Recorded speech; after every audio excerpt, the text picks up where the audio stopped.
Bonsoir à tous, bienvenue dans le Journal de l'Afrique. Voici les titres. C'était il y a tout juste 2 ans, le 2 novembre 2013.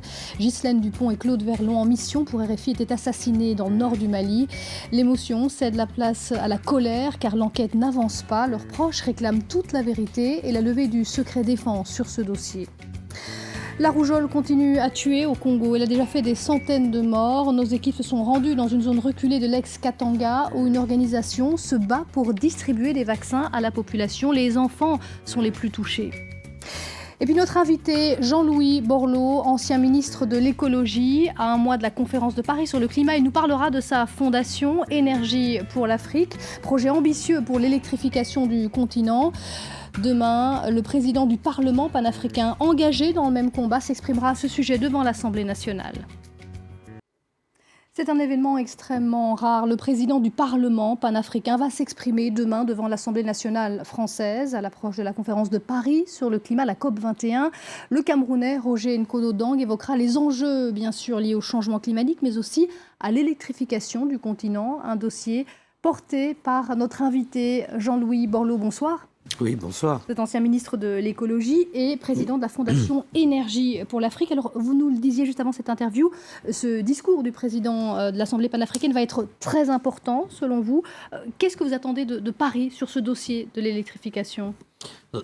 D'abord, c'est important que le président ait tout le bureau du Parlement panafricain qui, je le rappelle, représente les peuples d'Afrique. Peuples d'Afrique qui ont un besoin absolument crucial d'accès à l'électricité.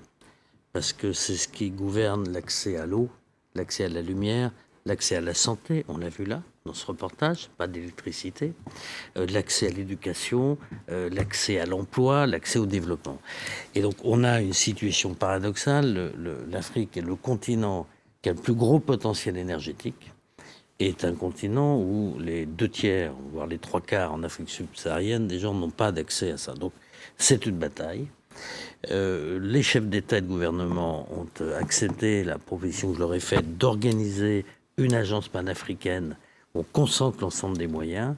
Le Parlement panafricain vient dire aux Européens et aux Occidentaux à Paris, parce que Paris va accueillir la conférence climat, donc il y a une légitimité de s'adresser aux peuples européens de Paris pour leur dire, écoutez, c'est bien la COP 21, c'est bien les discussions à 15 ans, 20 ans sur les trajectoires, mais l'impact climatique et les enjeux de difficultés, de pauvreté, de croissance, c'est maintenant chez nous.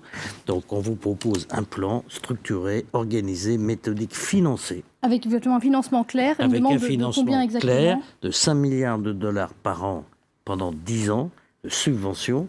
5 milliards, ça permet de fédérer l'ensemble des crédits de la Banque mondiale, de tous les organismes. Et en 10 ans, on doit être capable d'équiper correctement le continent. Donc, Jean-Louis Borloo, juste un mot, parce qu'on a entendu le président américain faire le même genre de déclaration avant vous, avec le Power Africa, un plan de 7 milliards pour l'accès à l'électricité du continent. Est-ce que finalement la France n'est pas en train d'essayer de faire la course derrière les Américains ? Non, il faut que Non, mais attendez, tout ceci doit se cumuler.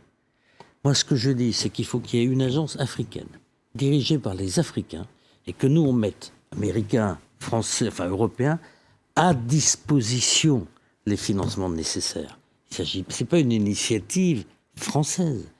Moi, je ne suis que celui qui a fédéré les chefs d'État et le Parlement africain. C'est une affaire africaine. Moi, je plaide en Europe, aux États-Unis, pour que cette agence africaine soit dotée des moyens pour réussir ce plan. Et on suivra avec vous demain ce discours du président du Parlement panafricain, demain devant l'Assemblée nationale. Merci Jean-Louis Borloo d'être venu dans le Journal de l'Afrique. Merci à vous de nous avoir suivis.